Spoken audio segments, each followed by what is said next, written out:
अगर कोई इंसान मर जाए तो क्या शैतान भी उसका जिस्म छोड़ देता है? ये सवाल सुनने में अजीब लगता है, क्योंकि हमेशा यही कहा जाता है कि एक्सोर्सिज्म सिर्फ जिंदा इंसान पर किया जाता है। जब इंसान मर जाता है तो उसकी रूह जिस्म से जुदा हो जाती है और उसके बाद किसी बदरूह या शैतान के लिए इस जिस्म पर काबिज रहना मुमकिन नहीं रहता। लेकिन अगर कोई शैतानी ताकत इतनी ताकतवर हो कि मौत भी उसे ना रोक सके, तो फिर क्या होगा?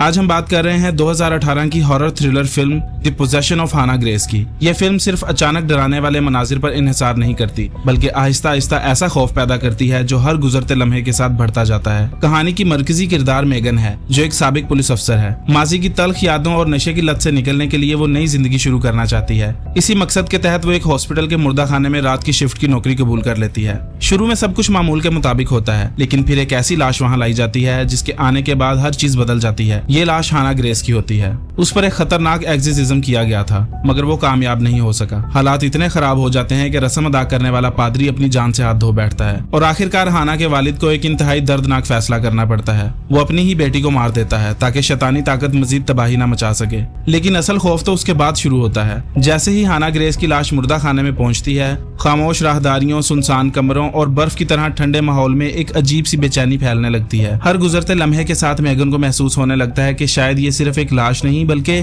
कुछ और भी इसके साथ आया है। यहाँ फिल्म एक के बाद एक सवाल खड़े करती है जो आखिर तक आपका तजस्सुस बरकरार रखते हैं। क्या वाकई हाना ग्रेस मर चुकी है या फिर कोई और शैतानी ताकत अब भी उसके जिस्म के अंदर मौजूद है? और आखिर वो हर शख्स जो मेगन के करीब आता है पुरस्कार अंदाज में अपनी जान क्यों गवा देता है? फिल्म का सबसे मजबूत पहलू उसका माहौल है। अंधेरे कॉरिडोर्स, खामोशी से भरे कमरे, मुर्दा खाने की ठंडी फिजा और बैकग्राउंड में सुनाई देने वाली हल्की हल्की आवाजें, ये सब मिलकर ऐसा खौफ पैदा करती हैं जो सिर्फ आंखों से नहीं बल्कि जहन पर भी असर छोड़ता है। इस फिल्म में जरूरत से ज्यादा खूनरेजी नहीं दिखाई गई, लेकिन हाना ग्रेस का किरदार, उसकी गैर फितरी जिस्मानी हरकत और उसकी अचानक मौजूदगी हर मंजर को मजीद खौफनाक बना देती है।